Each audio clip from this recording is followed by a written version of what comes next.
11 గంటలకల్లా స్పందించాలి, లేకుంటే యథావిధిగా ఢిల్లీ చలో, పంటల కనీస మద్దతు ధరపై చట్టం కోసం ఆందోళన చేస్తున్న రైతులు కేంద్ర ప్రభుత్వానికి డెడ్లైన్ విధించారు. బుధవారం ఉదయం 11 గంటలకల్లా ప్రభుత్వం స్పందించాలని, లేకపోతే ఢిల్లీ చలో కార్యక్రమం యథావిధిగా కొనసాగుతుందని స్పష్టం చేశారు. ఈ క్రమంలో ఏం జరిగినా కేంద్రం బాధ్యత వహించాలని తేల్చి చెప్పారు. రెడ్ లైన్ ముగిసిన తర్వాత ఢిల్లీ వైపు తమ ప్రయాణం కొనసాగిస్తామని రైతు నాయకులు వెల్లడించారు. బుధవారం తలపెట్టిన ఢిల్లీ చలో కార్యక్రమంపై రైతు నాయకుడు శర్వాన్ సింగ్ పందేర్ శంభు వద్ద మీడియాతో మాట్లాడారు. ఒకరోజు పార్లమెంట్ సమావేశం ఏర్పాటు చేసి కనీస మద్దతు ధరపై చట్టాన్ని ఆమోదించాలని డిమాండ్ చేశారు. రైతు రుణాల మాఫీతో పాటు ఇతర డిమాండ్లను ఆమోదించాలని కోరారు. మమ్మల్ని ఎట్టి పరిస్థితుల్లో ఢిల్లీను అడుగు పెట్టనివ్వకూడదని కేంద్ర ప్రభుత్వ ఉద్దేశం. రైతులతో చర్చల ద్వారా పరిష్కారం కావాలనుకుంటే ఢిల్లీ వైపు వెళ్లేందుకు అనుమతించాలి. ప్రస్తుతం హర్యానా పరిస్థితి కాశ్మీర్లా తయారైంది.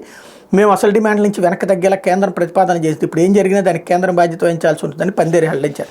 ఇంతకుముందు తికాయత్, ఇప్పుడు పందేరు, వీళ్ళందరూ కూడా సోరోస్ మీడియా, సోరోస్ వ్యవస్థ నడుపుతున్నటువంటి ఆప్, కాంగ్రెస్, సోరోస్ వీళ్ళందరూ కలిపి నడిపేటటువంటి ఒక కుట్రలో భాగస్వాములే. అయితే ఏ క్షణానే సర్దుబాటు కొలిక్కి